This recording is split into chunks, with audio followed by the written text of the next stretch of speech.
Bien, bonjour à toutes, bonjour à tous, bienvenue au MEDEF. Merci de vous être connectés pour cette webconférence qui va être sur le thème de transition collective, donc Transco. Je suis Florence Nicolaï, je travaille au sein du MEDEF Auvergne-Rhône-Alpes en tant que coordinatrice régionale de la formation professionnelle. Et j'ai donc le plaisir d'accueillir trois spécialistes concernant le dispositif et ce nouveau dispositif Transco, à savoir donc Maurice Cropy, qui va intervenir dans un premier temps, qui est président de Transition Pro au sein de notre région, Stéphane Djiboudot, également directeur général de Transition Pro, et Bruno Périnel, vice-président du groupe régional de la Fédération de la formation professionnelle. Donc, alors je vois que vous êtes avec vos caméras, simplement via Teams. Merci de couper. Vous pouvez rester si cela ne vous dérange pas avec votre caméra, mais merci de couper surtout vos micros pour les interférences. Donc, ce temps d'échange va durer 1 heure. Vous aurez la possibilité via le chat de poser vos questions. Nous y répondrons, alors sûrement pas à toutes, mais en tout cas à quelques questions posées en fin d'intervention de nos intervenants. Et puis, nous vous adresserons un replay à la fin de ce webinaire, ainsi qu'un mini questionnaire concernant les freins que vous avez identifiés sur le dispositif Transco. Donc, je vais passer la parole dans un premier temps à Maurice Cropy, qui va nous parler des origines et des enjeux du dispositif. Puis ce sera un deuxième temps Stéphane Djiboudot qui vous présentera le process technique. Et ensuite, nous donnerons la parole à Bruno Périnel, qui est l'expert et le spécialiste concernant les compétences et l'évolution des compétences dans le cadre de ce dispositif. Donc, je vous souhaite un bon webinaire. Merci Maurice, bonjour. Bonjour Florence, merci. Bonjour à toutes et à tous. Quelques mots d'introduction avant de laisser la parole à Stéphane qui va détailler le dispositif. Transco, c'est le fruit d'une concertation qui a été menée à l'initiative du MEDEF. Et j'insiste un petit peu sur ce point-là, qui a duré plusieurs mois avec et l'État et les partenaires sociaux qui s'inscrivaient bien sûr dans la situation de crise et du plan de relance. Donc, compte tenu de cela, il est bien évident que le MEDEF soutient pleinement le déploiement du dispositif Transco, en s'appuyant bien sûr sur les MEDEF régionaux, territoriaux, mais bien au-delà sur l'ensemble de notre réseau et de nos partenaires. Transco, c'est un dispositif qui est dédié, qui est pour les entreprises et les salariés, qui va permettre d'accompagner les mutations économiques auxquelles elles sont confrontées. Et nous y reviendrons dans le détail. Transco, il faut le voir comme une opportunité supplémentaire. Ce dispositif n'existait pas. C'est la crise qui a créé les conditions pour qu'il existe et qu'il perdure. Alors, je dis qu'il perdure parce que ça, c'est aussi un point essentiel. Elisabeth Borne, au moment de la mise en œuvre du dispositif, l'a rappelé plusieurs fois et le rappelle encore régulièrement. C'est un dispositif amené aussi à évoluer, à perdurer, à s'installer dans la durée. D'où l'intérêt aussi que vous réagissiez par rapport à un dispositif, notamment par rapport à vos questions, vos interrogations, puisque déjà, d'ailleurs, il a évolué, ce dispositif, et il est encore amené à évoluer pour aller vers un dispositif encore plus simple, et surtout un dispositif un peu clé en main pour les entreprises. C'est ça notre objectif. Alors, c'est un dispositif aussi c'est un point clé pour anticiper, pour agir à froid, quand je dirais tout va encore bien dans l'entreprise, mais que l'entreprise a identifié des évolutions structurelles nécessaires. Donc, Transco est une alternative au PSE. Et c'est en cela où il est innovant. Il est innovant parce que nous passons d'une logique de reclassement à une logique de reconversion, et dans un climat sécurisé et apaisé. Changer de métier aujourd'hui, c'est un fait de société, reconnu socialement et de plus en plus accepté. Et donc, on sait qu'effectivement, la reconversion peut relever d'une initiative individuelle, mais aussi peut s'inscrire dans une transition professionnelle organisée, par exemple, avec son entreprise, et c'est l'objet de Transco. Donc, voilà. Donc, ce dispositif-là, il est vraiment pour les entreprises, il a été pensé pour les entreprises et les salariés. Et donc, on va maintenant vous le détailler et répondre ensuite à vos questions. Stéphane, je vous laisse la parole. Merci Maurice, merci Président. Vous dire quelques mots sur Transition Pro, l'association paritaire que nous représentons donc avec Maurice Cropy, président, et moi-même directeur général. Donc Transition Pro Auvergne-Rhône-Alpes, est une association gérée par les partenaires sociaux et qui vise à accompagner les salariés dans leur transition et reconversion professionnelle. Nous sommes une cinquantaine de collaborateurs répartis à Clermont-Ferrand, à Grenoble et à Lyon, et gérons un certain nombre de dispositifs au titre de la reconversion professionnelle, dont le dispositif Transco dont je vais vous parler. Le champ des dispositifs que nous gérons au niveau de transition collective, en haut à gauche, le projet de transition professionnelle, le dispositif qui a pris la suite du congé individuel de formation.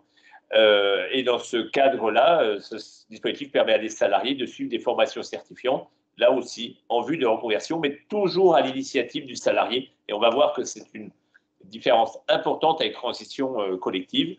Dans le cadre du projet de transition professionnelle, nous gérons environ 60 millions d'euros chaque année, en tout cas en 2021, pour financer ce dispositif de projet de transition professionnelle.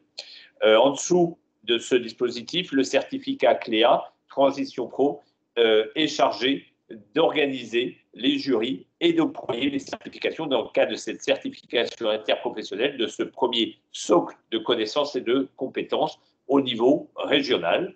Ensuite, la case sur le dispositif démissionnaire, c'est un dispositif qui a été créé il y a maintenant 2 ans, lui aussi dans le cadre de la loi sur la formation professionnelle, et qui vise à permettre à des salariés de démissionner en ayant accès à l'assurance chômage et à la prise en charge de leur formation, dès lors que cette démission s'inscrit dans le cadre d'une création d'entreprise ou d'une reconversion.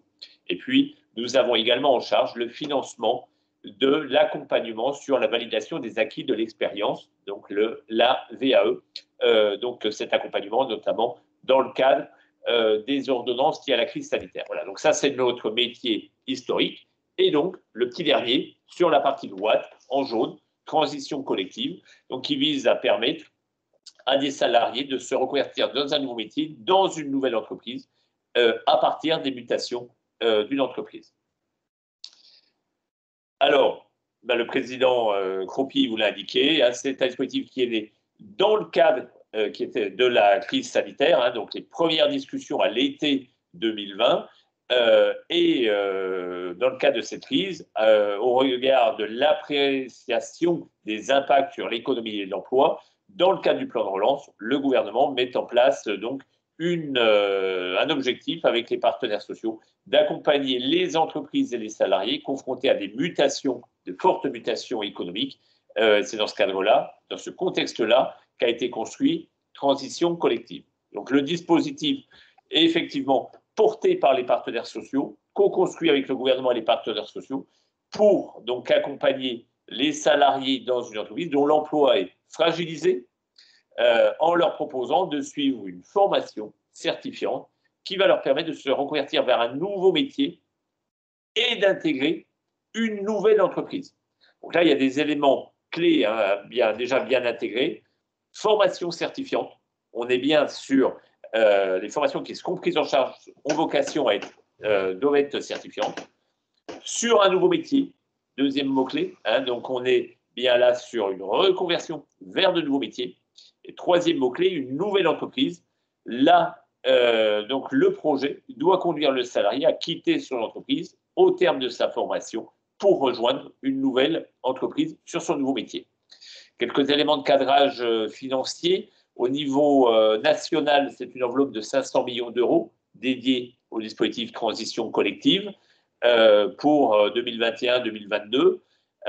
500 millions d'euros. On ramène ça à notre région Auvergne-Rhône-Alpes, ça fait à peu près 60 millions d'euros que nous avons entre les mains pour accompagner ces reconversions et donc que Transition Pro va gérer dans ce cadre-là.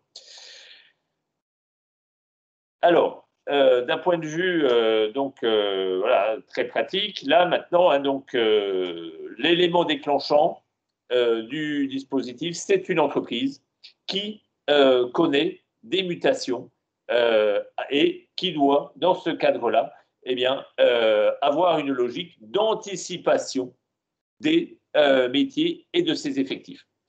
Cette logique d'anticipation passe par la mise en place d'un accord au sein de l'entreprise de GEPP, gestion des emplois et des parcours professionnels, ou de type GEPP, c'est-à-dire simplifié pour les plus petites entreprises. Donc là, on rejoint vraiment la logique de anticipation et dialogue au sein de l'entreprise. L'entreprise est déclencheur, c'est l'entreprise qui déclenche la démarche et l'inscrit dans un dialogue au sein de l'entreprise, dans un dialogue visant à faire participer et associer les salariés à ces enjeux d'anticipation.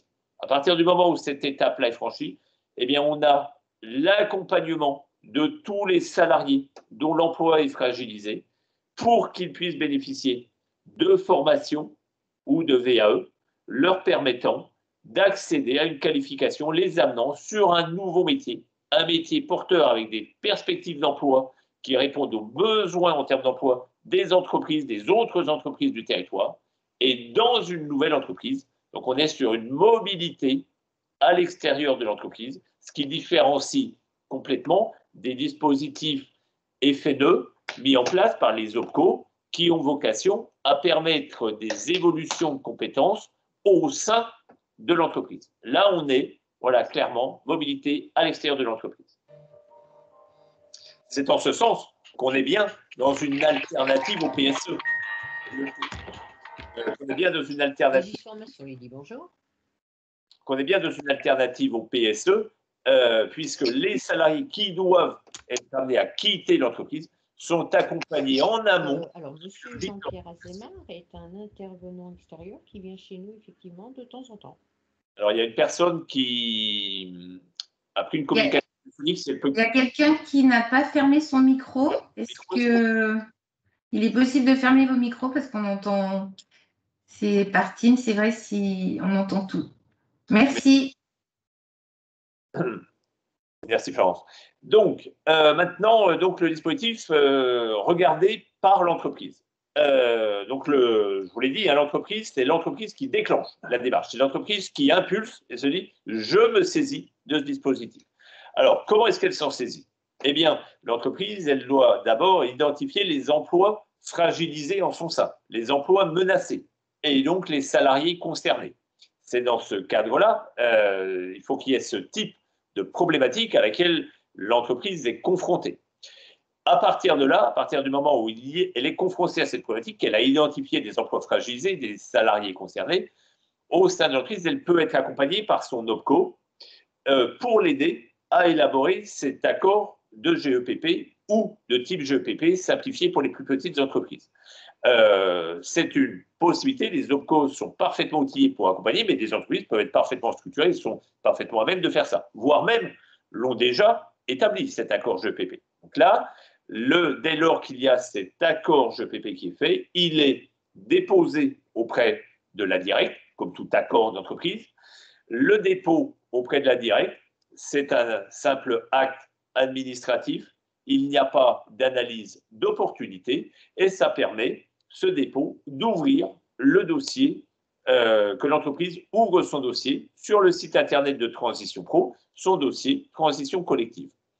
L'ouverture du dossier, c'est totalement dématérialisé et c'est quelques minutes pour remplir le nom, coordonnées de l'entreprise, télécharger l'accusé de réception de l'accord GEPP et enclencher la démarche. Voilà, pour l'entreprise, ça se limite à cette inscription administrative sur le site de Transition Pro. À partir du moment où cette inscription est faite, dans l'entreprise, en lien avec le chef d'entreprise, Transition Pro et l'opérateur CEP, du Conseil en évolution professionnelle, viendront avec le dirigeant faire une réunion d'information auprès des salariés concernés, donc les salariés dont les emplois sont fragilisés, les salariés qui sont identifiés dans le cadre de l'accord GEPP, viendront présenter avec le chef d'entreprise les modalités de reconversion proposées aux salariés de l'entreprise à travers le dispositif Transco. Donc les modalités administratives, de calendrier, de process, etc. Puis, Transition Pro, comme sur le dispositif du projet de transition professionnelle classique, prendra en charge pour les formations des salariés qui s'engagent dans ces démarches de reconversion. Transition Pro prendra en charge les salaires pendant la période de formation, avec une modularité selon la taille de l'entreprise, je vais y venir dans quelques instants, et prendra en charge les coûts pédagogiques de la formation. Donc il y a une prise en charge de Transition Pro de l'ensemble de ces coûts liés à la formation pour la reconversion. Les 60 millions dont je vous parlais tout à l'heure pour notre région, voilà à quoi ils servent concrètement. Ils vont permettre de financer ces périodes de formation. Et ensuite, les salariés seront accompagnés suite à leur reconversion, suite à leur formation, vers une nouvelle entreprise sur leur nouveau métier. Voilà. Et donc là, voilà, donc la boucle sera bouclée, le salarié aura quitté l'entreprise pour aller sur un nouveau métier. Quelques éléments administratifs et plus financiers. Le critère pour entrer dans le dispositif de transition collective, le dispositif est ouvert à toutes les entreprises. Entreprises entendues au sens européen du terme, donc y compris les associations. Donc, pas de critères de statut, de taille, etc. C'est une ouverture universelle. L'entreprise, seule condition, avoir établi un accord de type GEPP, tel que je vous l'indiquais, garant d'un dialogue au sein de l'entreprise. Le dispositif va permettre d'assurer donc la prise en charge de la rémunération du salarié pendant toute sa période de reconversion et des coûts de sa formation d'une durée de 24 mois maximum. Vous voyez, 24 mois de maximum, on est sur des formations certifiantes, longues, qui permettent véritablement d'accéder à un nouveau métier. Si l'entreprise fait moins de 300 salariés, un effectif de moins de 300 salariés, la prise en charge est de 100% par Transition Pro. Donc 100% de cette rémunération pendant la formation et des coûts pédagogiques. Si l'entreprise a entre 300 et 1000 salariés, la prise en charge est de 75%, donc le reste à charge pour l'entreprise de 25%. Et si l'entreprise fait plus de 1000 salariés, le reste à charge pour l'entreprise est de 60%. Un point important, on est bien dans un dispositif qui se veut d'anticipation. À partir du moment où un salarié serait concerné par un PSE, c'est-à-dire que l'entreprise a basculé dans un PSE ou dans une rupture conventionnelle collective et que le salarié en question est concerné par le PSE ou est concerné par la rupture conventionnelle collective. Donc, c'est bien que le salarié est concerné à ce moment-là. À ce moment-là, le dispositif n'est plus d'accès, il n'y a plus d'accès au dispositif pour le salarié concerné. C'est-à-dire que le salarié sera accompagné dans le cadre des mesures du PSE ou dans le cadre de la rupture conventionnelle collective. Et il n'y a pas ni cumul, ni au moment où le PSE est enclenché et cible le salarié concerné, il n'y a pas d'alternative en disant est-ce que je vais sur le PSE ou sur Transco. Voilà. Cette approche-là doit être anticipée au niveau de l'entreprise. Si on est à chaud, ce n'est plus directement le dispositif qui peut être mobilisé. Le même sujet vu par le salarié.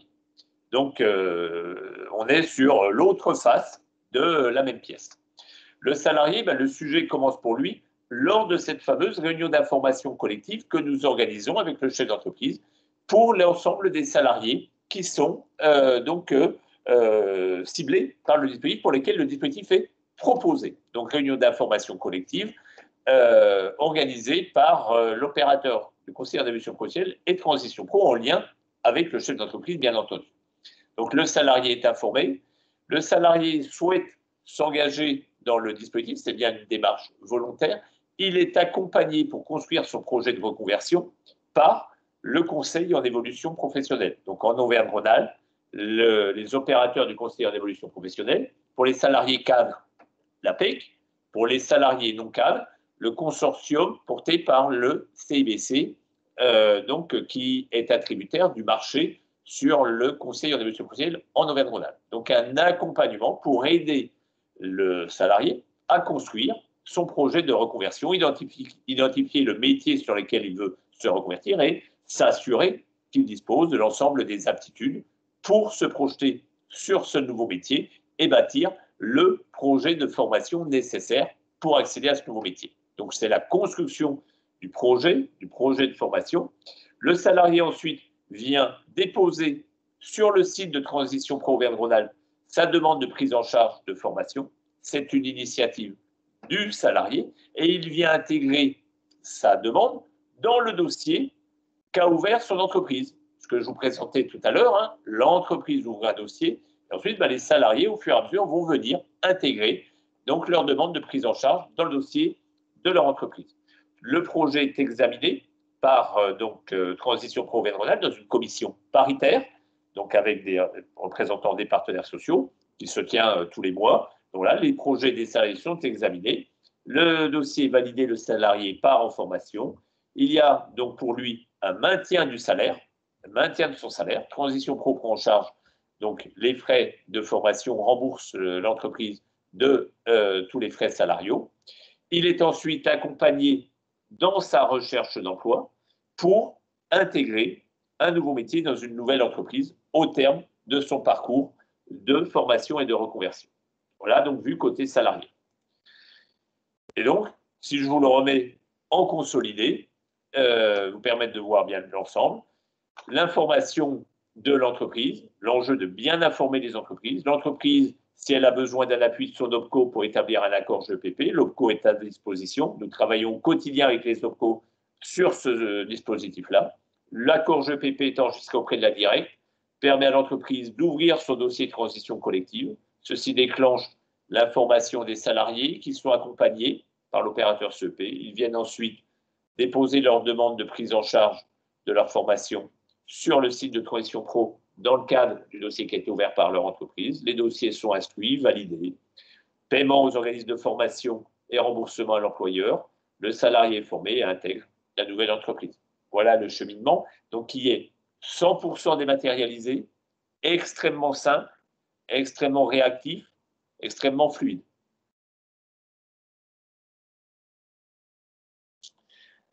Alors, pour rendre ce dispositif simple, réactif et fluide, il y a beaucoup d'acteurs qui, en back-office, sont mobilisés. Et dans notre région, une dynamique extrêmement forte d'acteurs. Alors, j'ai évoqué les trois réseaux d'acteurs principaux, les OPCO. Les OPCO, aux côtés des entreprises qui sont dans leur périmètre, ayant comme responsabilité de sensibiliser, d'informer les entreprises sur le dispositif Transco, dans le cadre de leur action de proximité avec les entreprises, sont en mesure et disposent des outils, des financements en termes d'appui conseil pour apporter un appui si nécessaire à l'entreprise qui en a besoin pour établir son accord GEPP, pour l'aider à identifier également les besoins en lien avec des entreprises qui cherchent à recruter aussi sur le territoire et celles qui sont décroissantes, en mutation. Donc de faire le lien pour amener les salariés à accéder à leur nouvel emploi sur leur nouveau métier. Voilà, donc ça, c'est le rôle des OPCO en proximité avec le chef d'entreprise. L'opérateur CEP du conseil en évolution professionnelle, lui, son rôle, c'est à partir du moment où l'entreprise a déclenché la démarche, c'est d'accompagner les salariés, d'être aux côtés des salariés pour les aider à bâtir leur projet de reconversion, puis après leur formation, de les aider à accéder de les accompagner de leur recherche de leur nouvel emploi, de leur nouvelle entreprise, en lien évidemment avec l'OPCO. L'opérateur CEP garantit la démarche volontaire des salariés, puisque cette approche, tout ce dispositif suppose que le salarié, c'est un choix du salarié de s'engager dans la démarche sur ce type de reconversion.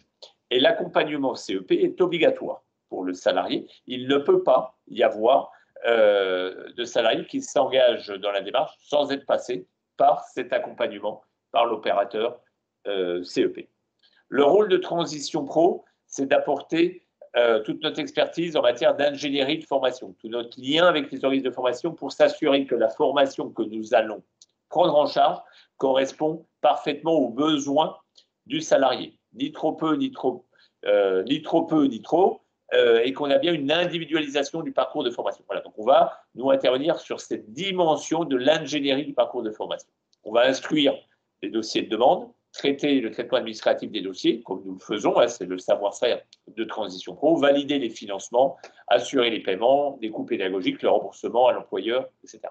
Donc là, vous avez les chevilles ouvrières du dispositif, tout ceci sous le pilotage opérationnel de l'ex-direct, la DRIX maintenant, puisque nous sommes sur des financements État pour gérer ce dispositif.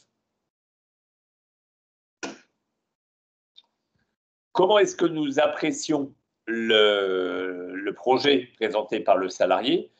Comme je vous l'indiquais, la vérification qu'il y a bien une bonne adéquation du parcours de formation que nous finançons avec les compétences dont dispose déjà le salarié, hein, le ni trop peu, ni trop. Et donc, comme tout parcours de formation certifiant qui engage vers un nouveau métier, eh bien, on passe avec les organismes de formation sur un bilan de positionnement préalable réalisé par l'organisme de formation avec le salarié, de façon à bien calibrer la formation du salarié. Et puis, on va regarder le projet au final déposé par le salarié sur la base de 3 critères.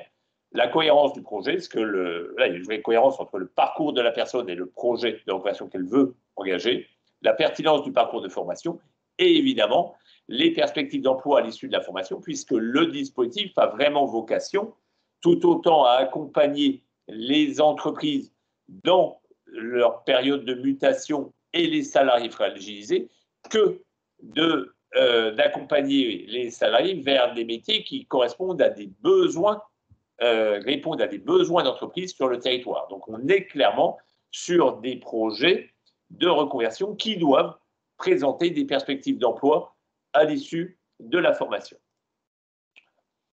Ce dispositif s'appuie sur de nombreux acteurs également en proximité, hein, puisqu'on voit bien qu'on a là un maillage territorial, une des clés de réussite de ce dispositif, c'est que les acteurs aussi en proximité à l'échelle des bassins, à l'échelle des départements, se mobilisent au titre de ce dispositif.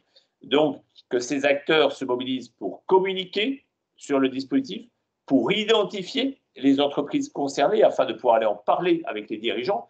Donc, identifier les entreprises qui sont confrontées à des perspectives de mutation avant d'être dans l'urgence du plan social, hein, donc cette capacité d'être suffisamment en amont. Identifier des métiers porteurs sur le territoire qui vont permettre d'orienter la reconversion des salariés, parce que, comme j'indiquais, hein, ce dispositif vise à répondre aux besoins aussi des entreprises qui cherchent des compétences sur le territoire. Donc, il est nécessaire que localement, il y ait une bonne visibilité sur les besoins en termes de compétences qu'il va falloir essayer aussi de pourvoir à travers ce dispositif. Hein, donc, on a tout ce travail en lien en amont avec tous les acteurs territoriaux, du service public de l'emploi, des collectivités locales, des acteurs, des partenaires sociaux aussi en proximité.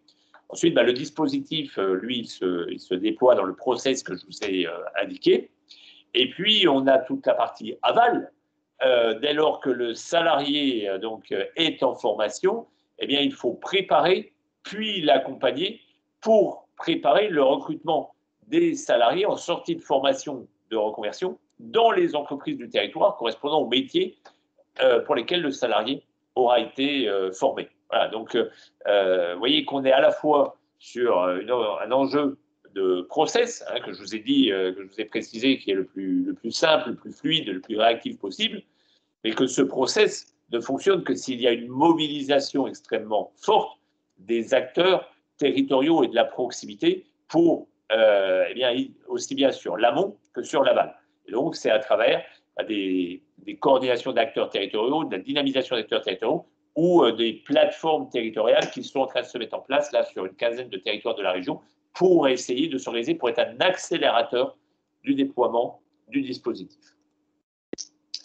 Voilà la vision d'ensemble du dispositif. Alors, vous retrouvez en plus de tous les éléments que Florence va vous proposer, vous envoyez le replay, des questions, possibilité de traiter a posteriori les questions-réponses.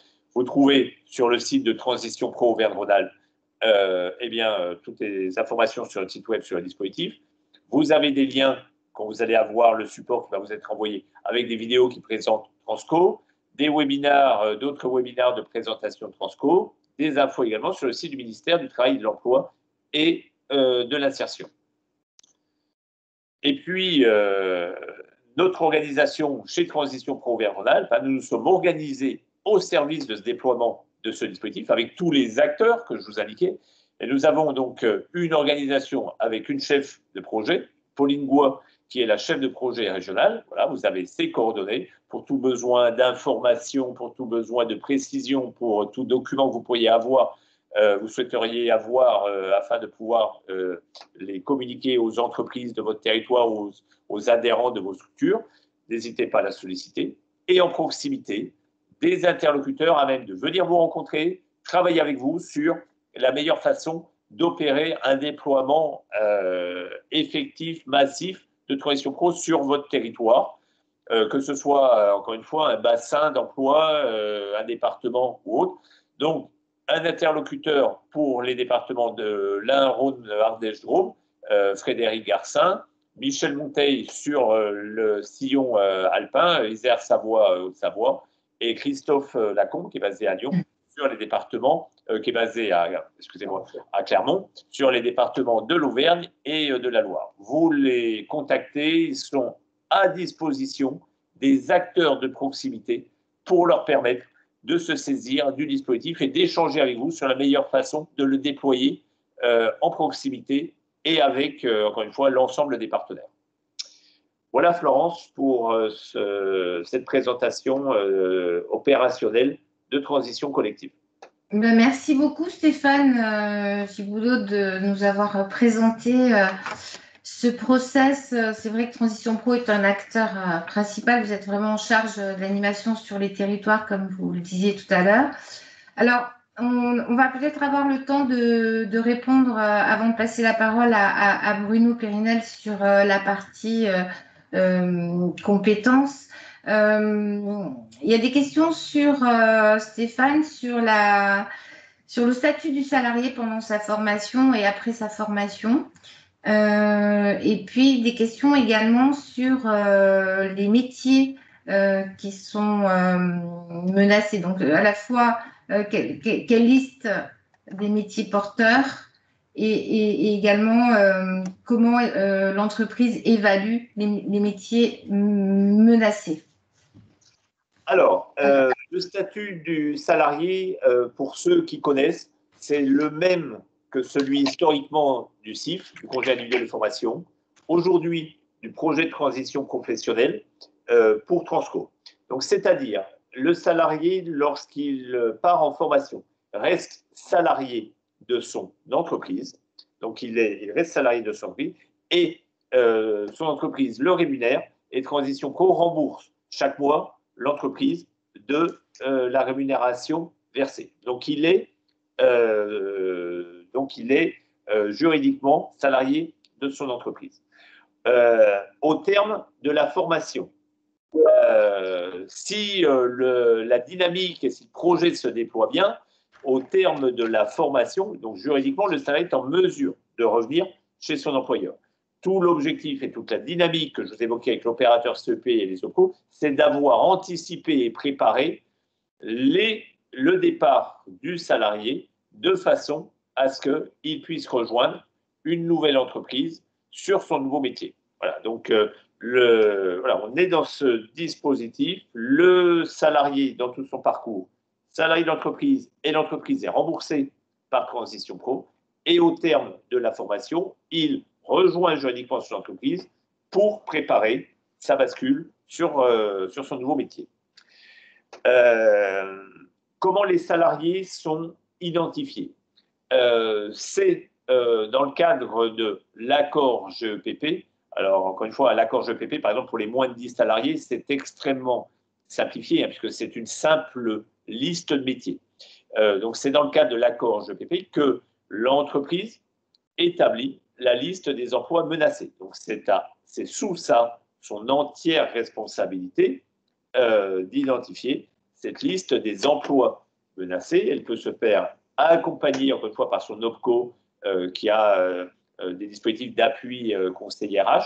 Mais voilà, c'est de la responsabilité de l'entreprise. Et donc, c'est l'entreprise qui détermine la liste des personnes qui sont conviées à la réunion d'information, donc à la liste de ces salariés qui sont conviés à la réunion d'information et auquel est présenté le dispositif transition collective et cette opportunité de se reconvertir.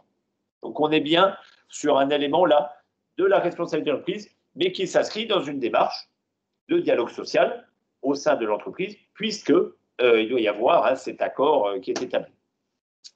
Les métiers vers lesquels les personnes, les salariés se reconvertissent, donc ce qu'on appelle les métiers porteurs. La philosophie du dispositif est très clairement de viser à accompagner des reconversions sur des métiers à perspective d'emploi et des métiers porteurs sur le territoire. Donc il y a une orientation très forte là-dessus, parce que c'est une des conditions pour sécuriser qu'au terme de la formation, les salariés vont effectivement pouvoir rejoindre une entreprise qui recrute sur leur territoire s'ils ne sont pas mobiles. Pour ce faire, dans le mode opératoire, Transition Pro, sous l'autorité du préfet de région, a établi donc une liste régionale de ce qu'on appelle la liste des métiers porteurs, donc avec qui constitue un cadre d'information, d'orientation. Que cette liste-là, dès lors qu'un salarié déposera un projet où il se prévoit de se reconvertir sur un de ces métiers-là, automatiquement, le critère quant aux perspectives d'emploi est validé. Donc, ça veut dire qu'il n'y a pas plus d'examen que cela des perspectives d'emploi dès lors que le métier est sur la liste. Si le métier n'est pas sur la liste des métiers porteurs que nous mettons à jour régulièrement, le projet du salarié sera regardé par la commission paritaire. Donc si le projet, qui peut être un métier de niche, qui peut être un métier avec des spécificités territoriales, il est explicité que ce métier a des perspectives d'emploi sur le territoire, ou s'il y a une entreprise qui s'est déjà manifestée pour indiquer qu'elle est prête à recruter le salarié au terme de la formation sur ce métier-là, le projet sera validé. Donc la liste des métiers porteurs que nous éditons, sur lesquels nous communiquons, une fois sous l'autorité du préfet, est une liste indicative d'orientation et qui permet d'abord de rassurer sur le fait que tout métier qui est sur la liste sera de fait validé et que tout métier qui n'y est pas sera regardé de façon très pratico-pratique et, le cas échéant, dès qu'il y a des perspectives, elle sera validée. Merci beaucoup Stéphane d'avoir répondu à ces questions. Avant de passer la parole à Bruno pour voir sous l'angle des compétences donc le dispositif de Transco. Juste pour rappel pour les autres questions concernant ce que vient de dire Stéphane et le process technique. Vous aurez toutes les informations que nous vous enverrons, le support et les liens que vous pourrez avoir pour avoir la liste des métiers, des plateformes également qui existent sur notre territoire, avec les coordonnées, les contacts des animateurs et des personnes en charge pour chaque plateforme sur chaque territoire. Bonjour Bruno. Vous allez nous parler dans le cadre du dispositif de Transco, sur toute la partie de développement des compétences et sous cet angle-là, de nous présenter les avantages du dispositif. Donc, je vous laisse la parole. Merci. Oui, bonjour à tous. Donc, tout d'abord, effectivement, la Fédération de la formation professionnelle qui rassemble des acteurs de la compétence, puisqu'on est, comme l'évoquait Stéphane Gibaudot, c'est on est une équipe, il faut des acteurs pour réaliser et mettre en œuvre ce type de projet. Et au niveau de la FFP, on est tout à fait favorable au dispositif Transco parce qu'on pense qu'aujourd'hui, il est nécessaire, en sortie de crise et en évolution des métiers, pour accompagner nos TPE, PME, PMI de la région. Ça, c'est un point vraiment important. Et on l'a déjà constaté avant la crise sanitaire, on voyait déjà des métiers évoluer, mais effectivement, ceci s'est accéléré. Un petit mot également sur la FFP en Auvergne-Rhône-Alpes. Aujourd'hui, c'est 150 adhérents sur toute la région Auvergne-Rhône-Alpes, de Clermont à Grenoble, Annecy, Valence, Lyon. Et j'insiste sur ce point parce qu'il y a aussi une dimension de proximité auprès des entreprises. Nos adhérents et ces acteurs de la formation, de l'évolution des compétences sont vraiment là pour écouter, accompagner le dispositif.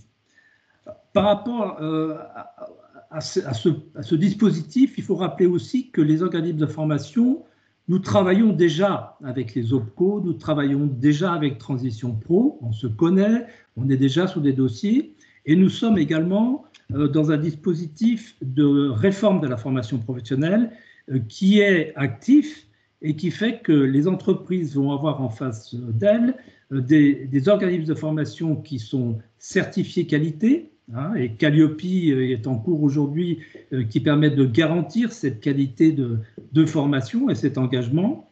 Et par rapport à l'objectif de Transco, on met en place aujourd'hui vraiment ce qui nous a été défini par la loi, par la réforme, c'est-à-dire la première des choses, c'est l'évaluation des compétences d'un apprenant. Quel qu'il soit un apprenant, la première des choses, c'est effectivement de savoir, de valider ses acquis, que ce soit via une VAE, via son parcours professionnel, mais c'est le dispositif qu'on va mettre en place demain dans le cadre de Transco, c'est-à-dire qu'un apprenant qui est candidat ou si une entreprise vous demande d'étudier une évolution professionnelle d'un certain nombre de salariés, on va d'abord individuellement identifier ce qu'il a déjà validé. Et ensuite, en s'adossant à nos titres certifiés, on va construire un parcours avec des blocs de compétences pour l'amener aux compétences visées. C'est-à-dire que s'il est dans un secteur où il répondait à un certain nombre de compétences, il veut changer d'entreprise, on va l'accompagner, on va définir avec lui d'abord ses compétences acquises et les compétences visées, et c'est ainsi qu'on va mettre en place ces parcours de formation. On n'est plus dans des dispositifs où on vendait de la formation clé en main sans savoir ce qu'il y a derrière. Aujourd'hui, comme le disait Stéphane Gibaudot, il faut faire de l'ingénierie pédagogique, c'est ce que font tous nos organismes de formation, c'est-à-dire qu'on prend le temps d'analyser, de co-construire la formation et de la mettre en place pour atteindre cet objectif de réinsertion professionnelle ou de mutation professionnelle. Vraiment, ça c'est un point important et on le voit aujourd'hui également dans les outils de certification, de validation de compétences. Ça fait partie de l'ensemble de ces dispositifs et de l'ensemble de l'accompagnement. Un point également qui me paraît important sur l'orientation, parce qu'aujourd'hui, et c'est peut-être aussi des opportunités que les salariés et que les entreprises doivent prendre en main, c'est que le fait de ne pas avoir à refaire une formation, je dirais, de A à Z, mais simplement d'acquérir des blocs, peuvent nous permettre d'être beaucoup plus agiles dans cette reconversion et de construire ces parcours un petit peu à la carte et de pouvoir proposer dans ces métiers une revalorisation des collaborateurs dans ces nouveaux secteurs. Voilà. Donc, aujourd'hui, au niveau de la formation, il y a ces dispositifs, il y a, je dirais, cette boîte à outils que nous disposons tous, nous, organismes de formation. Et puis, il y a une nouvelle dimension qu'on intègre également, c'est la mixité du présentiel et du distanciel. Puisque aujourd'hui, il faut aussi pouvoir mettre en œuvre des formations à distance, de pouvoir faire je dirais des formations pédagogiques un peu plus innovantes, c'est-à-dire pas rester dans du face-à-face classique. Il peut y avoir du distanciel, il peut y avoir des ateliers pratiques, il y a des dispositifs aujourd'hui de mise en situation réelle du salarié pour le former, pour qu'effectivement, une fois qu'il a terminé sa formation, il soit tout à fait à l'aise sur son environnement technique et sur ce qu'on va lui demander dans son nouveau métier. Un dernier point également sur lequel on est vigilant parce que les entreprises nous le demandent et nous sommes à l'écoute des entreprises, ce sont ce qu'on appelle les soft skills, hein, c'est-à-dire effectivement ces compétences personnelles. Je suis dans un tel environnement d'une entreprise, demain je vais être dans une nouvelle entreprise. Quels sont les codes de l'entreprise? Quels sont les comportements, les relations? Ceci fait aussi partie d'un enjeu important sur l'ensemble des dispositifs de formation. Voilà, je crois que j'ai balayé les principales dimensions. Il y a aussi un enjeu qu'il faut qu'on ait toujours en tête et qui pour nous est important, c'est également tous les salariés qui malheureusement ont un handicap professionnel, handicap personnel, pardon. Toutes ces personnes en handicap, il faut aussi que nous on les intègre et qu'ils n'aient pas peur de s'exprimer pour dire j'ai envie d'aller dans un nouveau métier, parce que nous aussi on saura prendre en compte, accompagner et intégrer dans cette mutation. Voilà. S'il y a des... Okay, merci Bruno. Alors, je regardais les questions concernant la partie formation. Il y avait une question qui a été posée tout à l'heure sur la formation. Quels sont les critères pour considérer une formation certifiante? Alors Florence, une formation certifiante, c'est effectivement au sens du CPF, hein, donc oui, c'est ça. Exactement, donc sur les mêmes modalités que pour le CPF, et donc sur la base des modalités définies par France Compétences. Et ça correspond exactement aux mêmes modalités que pour le PTP, que pour le projet de transition professionnelle. Sur la plupart des aspects administratifs et réglementaires, de considérer que ces modalités pour Transco et pour le PTP sont les mêmes, puisque l'assise juridique, le cadre juridique sur lequel se déploie Transco, c'est celui du projet de transition professionnelle. Donc, n'hésitez pas à nous effectivement solliciter Transition Pro pour ces questions, mais retenez qu'en général, quelques nuances près, ce sera toujours les mêmes types de réponses pour ceux qui connaissent le projet de transition professionnelle. Une des nuances, le projet de transition professionnelle permet de prendre en charge des parcours de formation de 36 mois maximum. Sur Transco, c'est 24 mois maximum. Voilà, et puis, ainsi un point important, c'est l'occasion aussi de le partager, qui est un point extrêmement intéressant pour les salariés.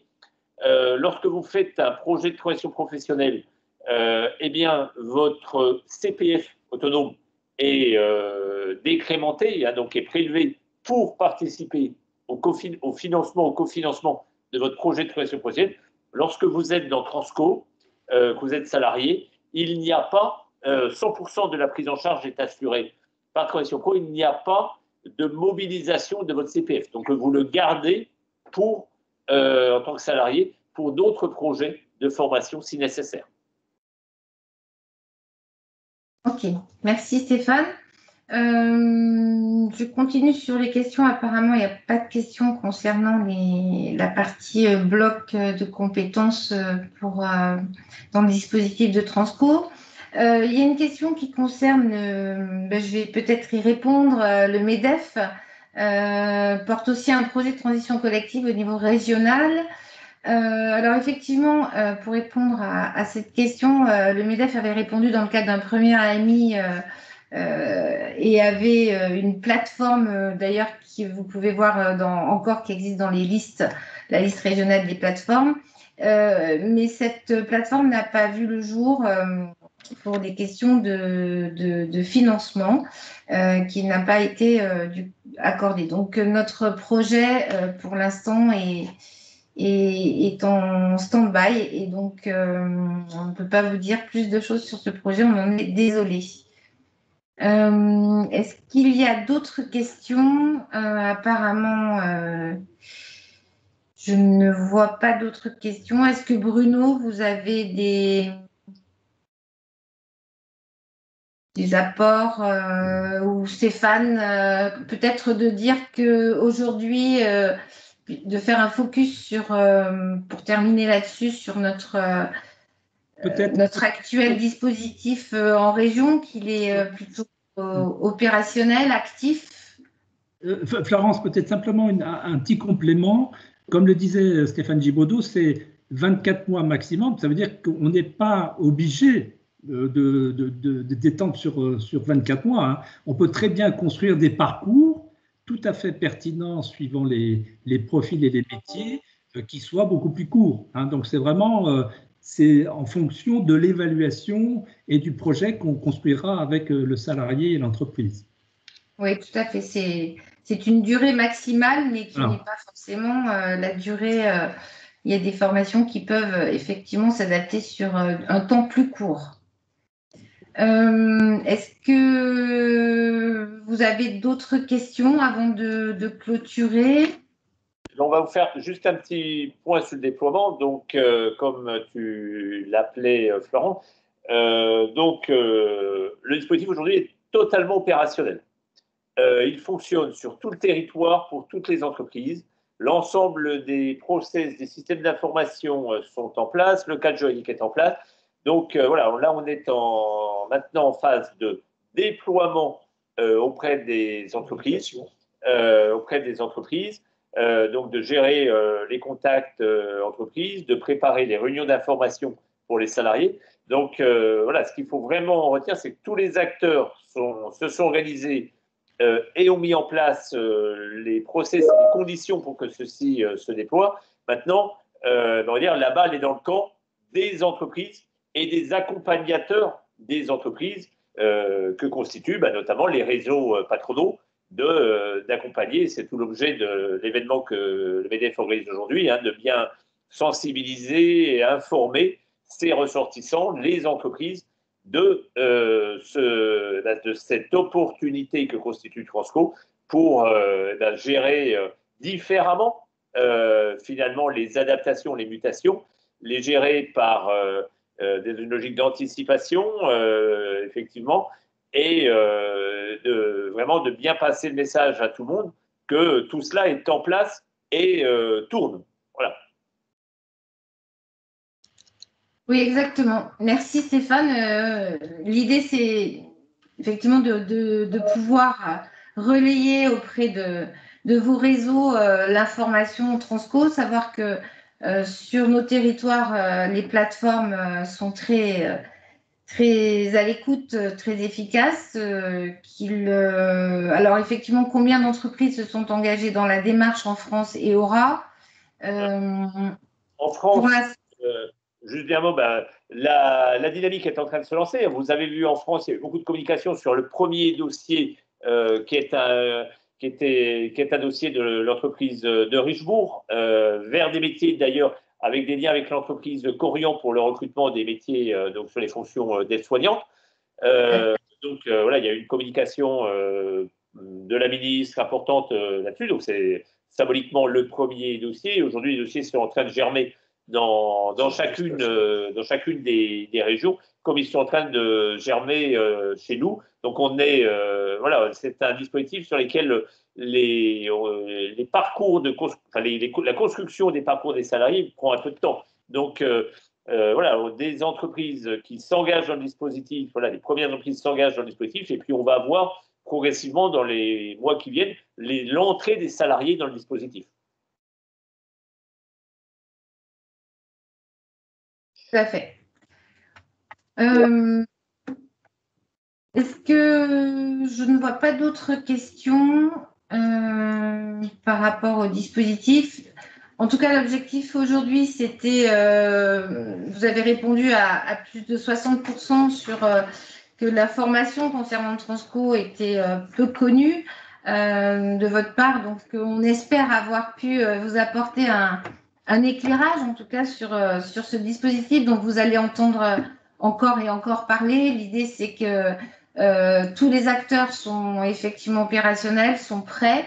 Il y a de belles équipes qui essaient de travailler ensemble au mieux. Il reste effectivement à encourager encourager en tout cas à encourager les entreprises à bien connaître ce dispositif et à se tourner vers l'appropriation de ce qui existe aujourd'hui dans transition collective et également pour le salarié de pouvoir s'inscrire dans ces parcours.